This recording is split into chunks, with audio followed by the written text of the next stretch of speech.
Hi, I'm Heather from here booktubes, and today's autumn mood reads. I am such a mood reader, and autumn is my favorite season, just like everybody else, so I'm so excited. It's finally October, the leaves are changing, everything is glorious. So my first one is The Blue Castle by Ellen Montgomery. This is not strictly a romance book, although it does have a romance in it. Ellen Montgomery is the author of Anne of Green Gables. That's what she's most famous for. And this is a standalone book. It's my favorite of hers. I believe I've read everything that she's ever written. I went through quite a phase as a teenager. The Blue Castle is about a 29-year-old who has been under her family's thumb her entire life. She's never stepped a toe out of line. She lives with her overbearing mother and her mother's cousin, and her life is kind of miserable. Well, on her 29th birthday, she finds out some news that changes everything for her, and she decides that for the next year, she's going to live her life, do whatever she wants, and not care what other people think about it. So that's exactly what she does. She turns everything around. It is awesome. The scene where she goes to her first family dinner with like her new outlook on life and just says all the things that she'd been thinking, it's so funny and so good, and I adore it.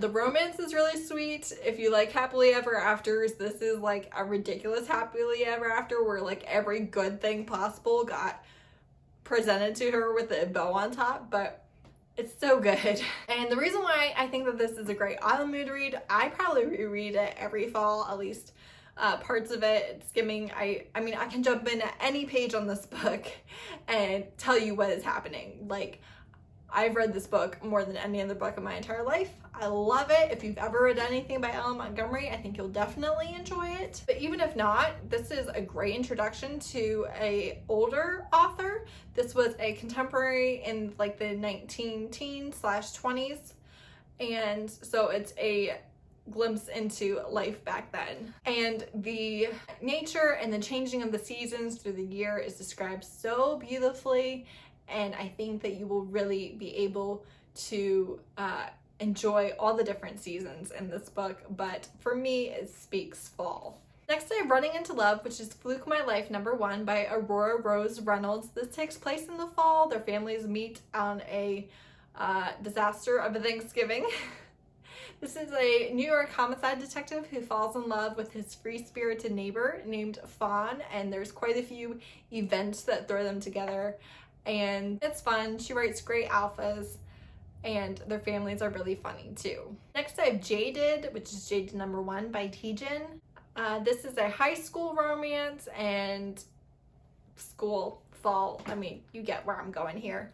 The three friends run the school. Sheldon only cares about Corrigan and Bryce, but then bodies start piling up and it's all for her, and she doesn't know what to do. And so if you like teen romance that's over the top, where the parents have kind of screwed everything up and it's the teens kind of dealing with everything on their own, this is quite the ride. It is a series. I've only ever read the first book because my library didn't have the second book at the time, but you can read it as a standalone too. You're not going to end on a cliffhanger. Next I have The Perfect Play, which is Play by Play #1 by Jaci Burton. This is a football romance, and I don't know about you, but football speaks fall to me. Mick Riley plays for the NFL. He is known as a playboy, and then he runs into Tara Lincoln and he wants more. But Tara has a teenage son. She's a single mom, and she has no interest in hooking up with a playboy. She wants to protect her son and her heart. So he has to work for it. She makes him work for it, and he's more than willing to put in the work, and it is super cute. Last but not least, I have There Better Be Pie by Jessica Gadziala. This is a Thanksgiving novella. She can't stand him. She doesn't understand why everybody else thinks that he's great. He thinks that she's the worst. He doesn't understand why everybody thinks she's a ray of sunshine, and obviously she's just spoiled. Her parents invite him to their house for Thanksgiving, and they're kind of forced together for the weekend, and they fall in love. It's good. It's great. Jessica Gadziala actually has 2 Thanksgiving novellas, and I highly recommend both of them. They're really good. Perfect for that time of year. In fact, I plan on rereading both of them again this year. So that's it. That's all my autumn mood reads. What screams fall to you? What trope are you like, hey, this is the fall book? And slash, if you can remember, I have the worst memory, I swear to God. If you can remember books that actually take place during the fall, let me know. I'd love to hear about them. Thanks so much for watching. Bye.